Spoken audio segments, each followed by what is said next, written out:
Your richest-looking neighbor is 3 paychecks from bankruptcy. That's not an exaggeration. That's the math. Statistically, if you live in a decent neighborhood or aspire to, this problem applies to you more, not less. Today I'm breaking down the 7 mechanisms behind America's fake rich crisis, the psychological traps, the industry incentives, and the one calculation that proves your wealthiest-looking neighbor might be broker than a fast food worker with zero debt. Stick around for Chapter 6. That's where I show you the actual numbers behind the dollar. 210,000 household with a net worth of $100. Here's the thing nobody admits at dinner parties. Earning good money was supposed to fix everything. You did the degree. You got the job. You hit 6 figures. And somehow, you're still checking your bank account before grocery shopping. Still feeling a knot in your stomach on the 28th of the month. Still wondering why people who earn half what you earn seem less stressed. If that's you, you're not bad with money.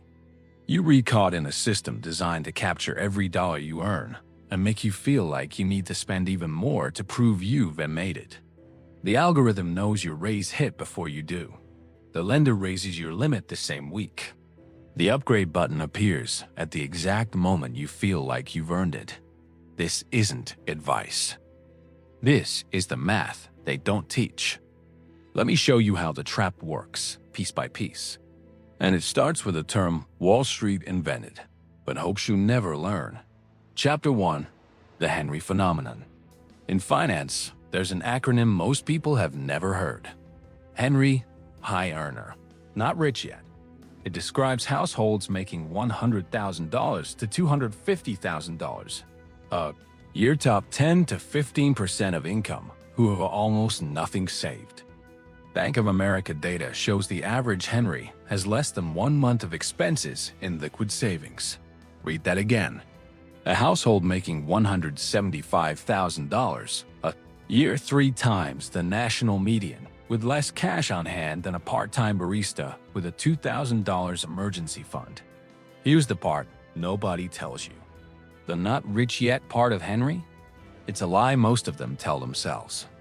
Because the spending patterns that keep them broke at $150,000 will keep them broke at $300,000. The problem isn't the income. The problem is what happens to every extra dollar. And there's a reason it happens the same way every time. That's what Chapter 2 is about. Chapter 2. The Lifestyle Inflation Machine. Here's a pattern you'll recognize, even if you've never had a name for it. You get a raise. You feel relief for about 48 hours. Then you upgrade something. Better apartment, nicer car, restaurants instead of cooking. And within 90 days, you're back to the same tightness you felt before the raise. This is lifestyle inflation. And it's not a failure of willpower. It's an economic inevitability unless you build deliberate friction. Keep this in mind, because it comes back later. The upgrade button is always watching. Your income goes up. Your credit limit goes up the same week. The algorithm adjusts your ads in real time. Every industry that profits from spending knows when you have more money, before you even feel it. That's not a coincidence. That's a business model. The economy doesn't want you to accumulate wealth at $150,000. It wants you to consume at $150,000. So you stay dependent on next month's paycheck, just like you were at $50,000. Now here's why the usual advice doesn't fix this. And why it actually can't. Chapter 3. Myth Kill. Let's kill a myth right now. Budgeting is not the answer for Henrys. I know that sounds backwards. But here's why. Budgeting is a tool for managing scarcity. Henrys don't have an income scarcity problem. They have an identity capture problem. They've linked their self-worth to visible spending. The car, the neighborhood, the vacations that look good on Instagram. That's why a cheaper car feels like failure, even when it objectively improves your life.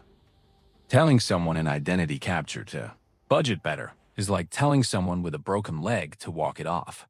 The advice isn't wrong. It's just hilariously inadequate. Here's the math they hope you never run. A household that spends $9,000 a month instead of $12,000 a month, same income, same taxes, builds an extra $36,000 a year in investable assets.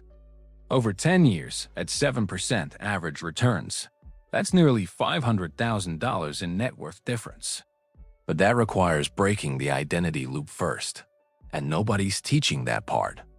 So where does the identity loop come from? That's what makes the next chapter uncomfortable. Chapter 4.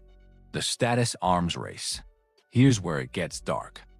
Since 1970, the average American home has grown by 800 square feet, while family sizes shrank.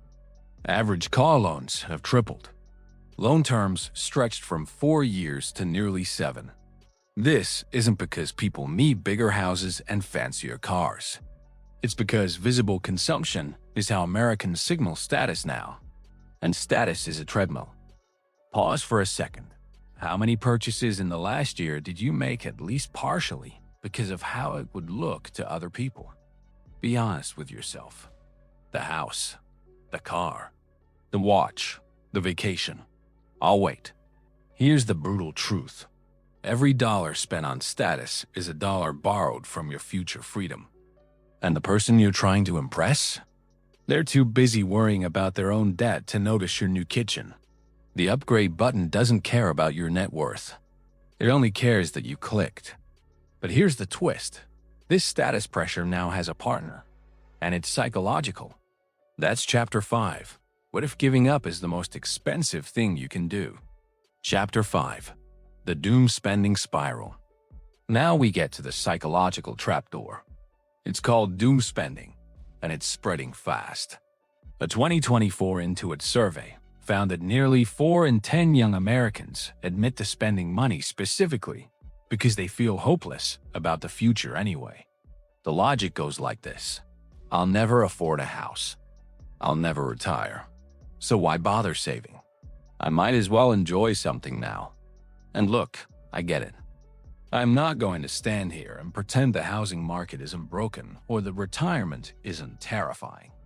It is, but doom spending doesn't hurt the system. It hurts you. The algorithm loves it when you give up. The lender profits when you stop believing. The upgrade button wins when hope dies. Here's what doom spending actually does. It locks in the future you're afraid of. It guarantees you'll never have options. It makes the doom real. And here's where the system slips up. The math still works. A 28-year-old who invests $400 a month in a basic index fund still retires with over $1 million. But that requires believing you have a future worth building. And the culture, the news, the algorithms, the economic anxiety is actively suppressing that belief. Now let me show you what all of this looks like when it hits a real household. This next part is going to be uncomfortable. Chapter 6. The $200,000 household. Let me show you something. This is a real scenario. Composite of data, but real. The Johnsons. Suburban Texas. Combined income. $210,000. By every visible measure, they're rich. Let's look at their balance sheet. Assets. Home value. $485,000. Cars, 2 vehicles, $78,000. 401. K. S. $62,000. Savings account, $4,100. Total assets, $629,100. Looks great, right? Liabilities. Mortgage, $412,000. Car loans, $71,000. Student loans, $87,000. Credit card debt, $41,000. Personal loan, $18,000. Total liabilities, $629,000. Net worth equals $100. How many families on your street look exactly like this? A household in the top 10% of income. 2 professional jobs. Nice neighborhood. Good schools. Net worth, $100. And this isn't unusual. Federal Reserve data shows that the bottom of the top 20% income bracket is often leveraged to the ceiling. Every asset financed. Every dollar obligated. This isn't advice. This is the math they don't teach. So how is this even possible? How can someone earn that much and own that little? The answer is one word, and you already know it. Chapter 7. The Credit Mirage. Here's how this illusion is even possible. Credit. The Johnsons couldn't live that lifestyle on $210,000 cash. But they can earn $210,000 income plus $300,000 in available credit. And here's the incentive most people never think about. The lender doesn't profit when you're rich. The lender profits when you're almost rich, when you earn enough to service debt, but not enough to escape it. The perfect customer, from a bank's perspective, makes $175,000 and carries a permanent balance. They'll never default. They'll never pay it off. They'll just keep paying. Forever. This doesn't require a conspiracy. Just aligned incentives. The algorithm wins. The lender wins. The upgrade button wins. Everyone profits except you. The system works exactly as designed. Just not for you. Now, let's connect all of it. So what's actually happening? Let me connect it. 1. Culture teaches you that visible wealth equals worth. 2. Lifestyle inflation absorbs every raise before it becomes savings. 3. Credit access lets you live a life you can't actually afford. 4. Status competition keeps raising the bar. 5. Doom psychology convinces you saving is pointless. 6. Industries profit by keeping you in permanent payment mode. None of this is an accident. Every piece reinforces the others. The fake rich crisis isn't a personal failure. It's the result of incentives stacked in the same direction. No single villain. No smoke-filled room. Just a system where the algorithm, the lender, and the upgrade button all profit from your consumption, and you pay the price. So what do? Here's the good news. Once you see this, it becomes very hard to unsee. And that's power. You can't be manipulated by a system you fully understand. First, recognize the game. You weren't bad with money. You were following a playbook written by people who profit from your perpetual consumption. Second, redefine wealth. Real wealth isn't visible. You can't see a brokerage account from the street. The millionaire next door study still holds. The actual wealthy tend to drive older cars, live in modest homes, and look nothing like the magazine version. Third, build identity around optionality, not objects. Ask this: does this purchase give me more choices in 5 years or fewer? 5. A $600 a month car payment that looks impressive eliminates options. A maxed Roth IRA that nobody sees creates them. The game was rigged, but now you know where the levers are. Here's the short list if you're caught in this trap. 1. Calculate your actual net worth. Assets minus liabilities. Be honest. That number is your real score, not your income. 2. Identify your top 3 status purchases. Car, house, wardrobe, whatever it is. Ask, am I paying for function or approval? 3. Automate savings before lifestyle.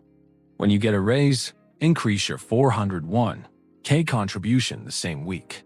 Don't let the money hit your checking account. 4. Build a 1-month expense buffer, then 3 months.